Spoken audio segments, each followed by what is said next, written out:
Titulli: Dolce dhe lëndrimi, një takim i paharrueshëm në Big Brother Kosova. Në momentin që Dolce hyri në shtëpinë e Big Brother, diçka në ajër dukej ndryshe.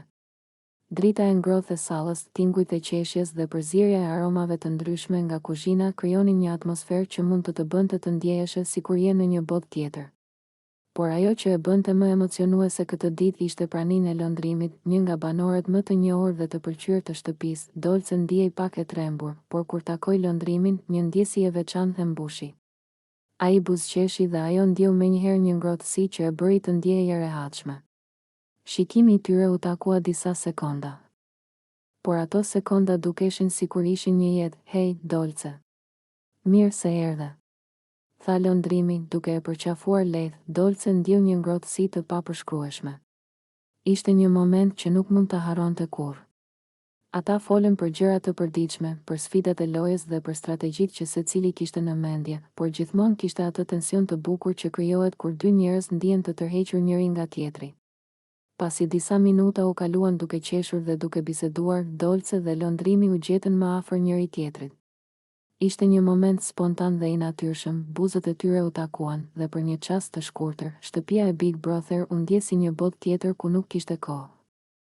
As rregulla, vetëm ndjenja. Ky puthje nuk ishte thjesht një akt fizik, ishte një sinjal i lidhjes së tyre emocionale. Shumë banorë vëzhguan me kurreshtje, disa me habi, disa me buzëqeshje dhe disa të tjerë me një ndjenjë xhelozie. Por Dolce dhe lëndrimi nuk u shqetësuan. Ishte një moment i tyre, i ndar nga gjithë drama dhe rivalitetet e zakonshme të shtëpisë. Pas puthjes, ata qëndruan pak i heshtur, duke shijuar praninë e njëri tjetrit.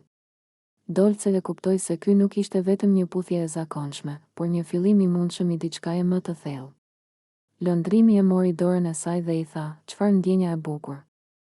Nuk e prisja që kjo lojë të sillte diçka kaq të veçantë." Dolce buzëqeshi, ndjer një kombinim lumturie dhe drite nervoze. Ishte një përvojë që do ta kujtonte gjithmonë, një kujtim që do të qëndronte i ngulitur në mendjen e saj përtej kamerave dhe dramatikeve të lojës. Shtëpia e Big Brother vazhdoi të funksiononte si zakonisht, me konkurrentët që përgatiteshin për sfidat e ardhshme dhe për momentet e paparashikueshme. Por për Dolce dhe lëndrimin, diçka kishte ndryshuar. Ata kishin ndarë një moment autentik, të sinqertë dhe të bukur, dhe të dy ndiheshin të lidhur në një mënyrë që asnjë strategji e lojës nuk mund ta shpjegonte. Ky ishte vetëm fillimi i historisë së tyre brenda shtëpisë, një kapitull që do të ishte i mbushur me emocione, sfida dhe ndoshta dashuri të vërtetë. Dhe ndërsa kamerat vazhdonin të regjistronin gjithçka, Dolce dhe lëndrimi dinin se disa momente janë përtej spektaklit, ato janë për zemrat që dinë të ndjejnë.